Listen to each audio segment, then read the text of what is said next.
Welcome to the first episode of Gallifrey Pirate Radio, where we discuss the new episodes of Doctor Who, amongst other things. And I am your host for this bit of insanity. I am Davey Beauchamp. I am an author, podcaster of other shows, editor, and librarian. My biggest claim to fame right now is the Writers for Relief anthology series, where I basically take a cause and try to raise money for that cause by getting donations from the biggest names in sci-fi and fantasy literature and getting them donated the stories and raise money for that cause. Next to me is Sex. Hell yeah. Yes, and then next to her is Clayton, a very awesome comic, up-and-comer, and he is almost into double digits of the number of episodes of Doctor Who he's seen. But I'm going to let them introduce themselves for you so you get to know a little bit about them and their background with Who. For myself, I pretty much am extremely lucky because there hasn't been a time in my life where I have not known Doctor Who. I grew up with Doctor Who as a baby, so I can't actually say what my first episode was, when I started watching. But my doctor is definitely Peter Davison, the Fifth Doctor. So next to me is Sex. Why don't you introduce yourself? Hi, I'm Sex. That's not a joke. It's just a very sad name I've become. But I'm new to Doctor Who. I started watching Doctor Who this past Christmas Day. We watched the Christmas episodes, 2 10-minute episodes, and the recent Doctor Who Christmas episode with Matt Smith. And from there on, I started watching with Davey. The newer episodes, I guess last season's with Matt Smith. With Matt Smith, and then the new season with Matt Smith. So yeah, that's where it started. Hi, I'm Clayton Wick. My introduction to Doctor Who came about a year ago when a friend showed me The Lodger. Matt Smith is obviously my first Doctor. The appeal that I see to the series comes a lot from the 48-year-old mythology at this point? Yeah, because we're getting right up to the 50th anniversary. And on a more personal note, Matt Smith does funny things to me on my Kinsey scale. Nice. So, just moments ago, we finished watching Curse of the Black Spot. And let's just throw it out there. What did you think of that episode? It had pirates and spaceships and kind of a cool twist that wasn't immediately obvious, so It was pretty cool. I thought she was just a really hot mermaid. I wasn't expecting that twist in the end. I was like, what? Yeah. But, it was really cool because they had the originality of the pirates and then Amy with her sword being like, yeah. I don't know. I really liked it. I'm slightly speechless, which is very difficult to do for me. There's some definite fan service there. I think that it seems to me, just looking at it from sort of a writerly perspective, I know that isn't a word, but just looking at it, it seems to me this is an episode that was done because someone just thought, you know what, we need to see Amy Pond dressed as a pirate. How can we accomplish this goal? And then they just ran with it. And I'm glad they did. Because honestly, can she get any hotter than wearing a pirate coat, hat, sash, and sword? I mean, that was pretty hot. I mean, I'm really growing to appreciate gingers right about now. Do you think they have souls or not? I'm pretty sure gingers have souls. Okay. Yes, I'm on the soul side of the gingers. Was there any elements about the show, of this particular episode, that you did not like? I still have no idea where they're going with the meta plot for this season, really. It seemed like it didn't really do much to resolve that or move it forward, but one-off episodes are fun. Yeah, I was just kind of thinking there was going to be a little bit more flow from, the first 2 episodes of the season, and then, from being in Utah or Arizona, wherever they were saying, in America, when, to be plopped into pirates, sirens, and spaceships. I was like, wait a minute. Last time we left off, it was completely different, and they were with Nixon, and now we're with pirates. I was like, the flow just kind of went woo.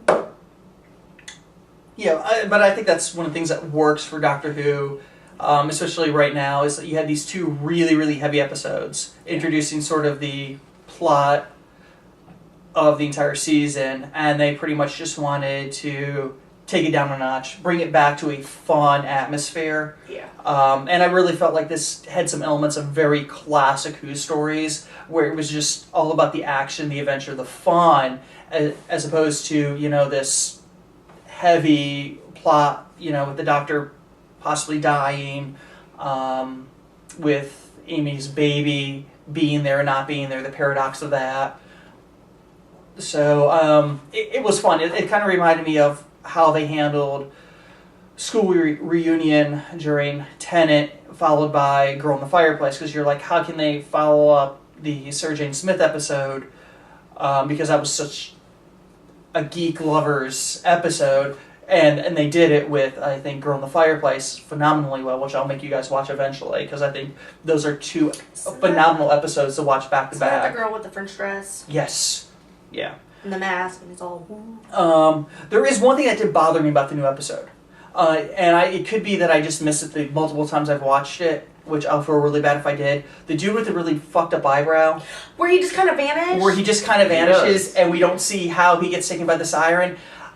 I'm willing to bet there's a scene that got cut. I'm willing to bet the episode was running long. Because I thought maybe I missed something, and I was like, just not, maybe because I was texting, and I just missed something. But when the Doctor and the pirate dude, Captain, come running back in, being like, holy shit, the shiny stuff, no!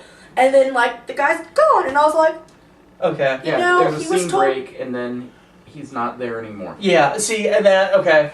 I was just making sure I hadn't missed it in my multiple viewings of the episode, because, I think the one that we just watched was probably my third or fourth time watching the episode, because I like to sit down and actually watch the episode beforehand. Yeah, that's one of the Christmas episodes. Yeah, and also so I know what to show you guys before the episode, of Classic Who, to sort of tie things up, if there is anything that I saw that goes back to the episodes. It did irk me.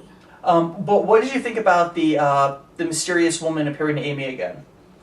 I was like, who the heck is she? Because she's got that eyepiece, and she's just like, don't be afraid, or don't panic. And she's just like, window door on the wall, and then, whoo! Was it just me, or did you hear her mention a name? I didn't pick it up. I thought maybe, and I'll go back and check, because it could just be me hearing things, but I thought they said something about, don't worry, Isabella's fine. Huh. I could be wrong. Because, I didn't really hear it this last time through, because I was busy texting.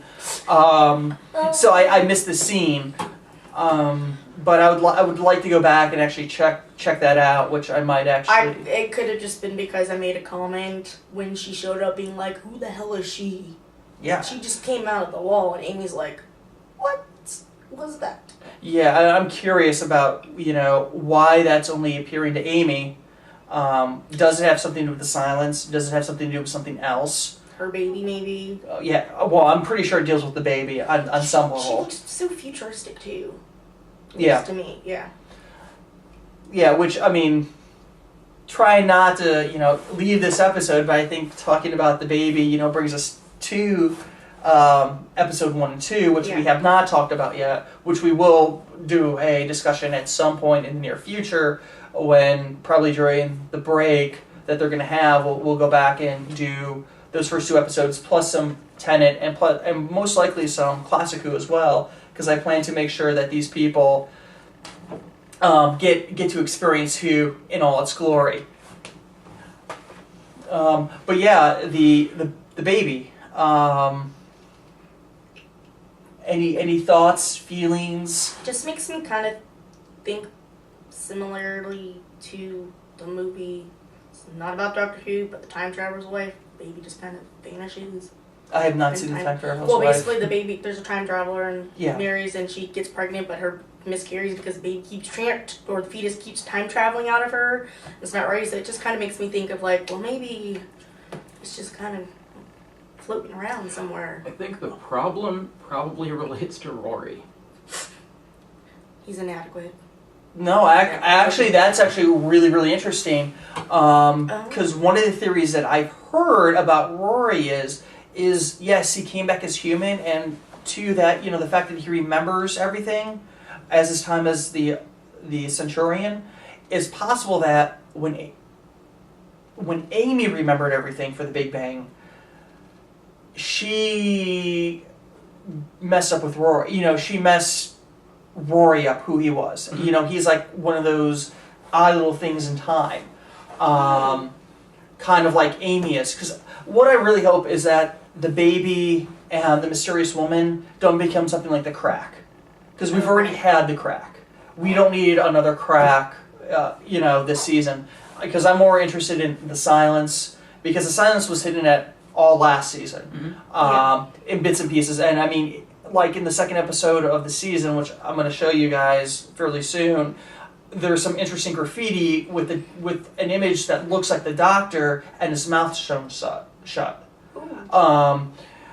Because I think what Moffat's doing, knock on wood, if I had wood to knock on, these are plastic tables, so that doesn't really count, is I'm really hoping he's going sort of the Straczynski or Josh Whedon thing, where, things in his first season of stuff, season 5, will tie in greatly with season 6 and 7, or as long as, Moffat's on board as head writer, which I hope he doesn't leave anytime soon, because I think he's crafting some phenomenal episodes of Who this season, because I've actually gone back and started rewatching everything of New Who, and don't get me wrong, Eccleston had some great episodes, Tennant has had some great episodes, but I think pound for pound, season for season, I think that Moffat has really just knocked out of the ballpark with seasons 5 and 6. But that's just my take on things. You've seen more than I have. I've seen it. I've seen it all. I've been watching it since the reboot. Hell, I even saw the TV movie. I've seen it all. So I'm coming back at this as a total Who aficionado. Oh, you're getting fancy there with that word. Yes. I was gonna say fanboy. Hey, I'll admit this. If I had one fandom, it is Doctor Who. So, how is Eric Roberts as the Master? Wait, don't spoil it for me. Eric Roberts? Yes. Like Julia Roberts' brother? Yes, he plays the Master in the TV movie. I'll say this. I think the Americans got some things right. They got a hell of a lot wrong. And I'll be honest, I think they wasted Eric Roberts in that role. Because honestly, I think pound for pound, I think Eric Roberts is a hell of a lot better actor than Julia. But he was so terrible in Dead or Alive. Yes, but I mean, come on, best of the best. He was phenomenal in that movie. I haven't seen many Eric Roberts. I've seen a lot. I mean, he was also awesome in The Expendables and tons of other things. But we're digressing. Yes, we are. Is there anything you want to sort of say about this final, in our last few minutes of this episode? Which, honestly, I have no idea how long it's running at this point. I should have had a timer, because we're going to try to keep these episodes between 10 to 15 minutes. So it's not too terribly long with our low production values at this moment. We're going to, see what's working, what isn't, and, we're going to make this show bigger and better all the time. But do you have any final thoughts or feelings about this week's episode? Not really. It was sort of a one and done type thing. I think maybe the pirates are going to come back in a later episode, maybe in a later season. But it was just sort of a cool thing, and It was. I don't think it's going to tie into much later. I agree with Clayton, but it was a really good episode, and Siren, her having been actually not a part of, a curse, was just a doctor, or a medic, was really cool. I was not expecting it at all, and it was just nice, and I like having Matt Smith as the doctor, because he brings in really funny moments where you can, really get into the drama, and then he can bring out something really funny, and I'm like, he did a good job with that this time.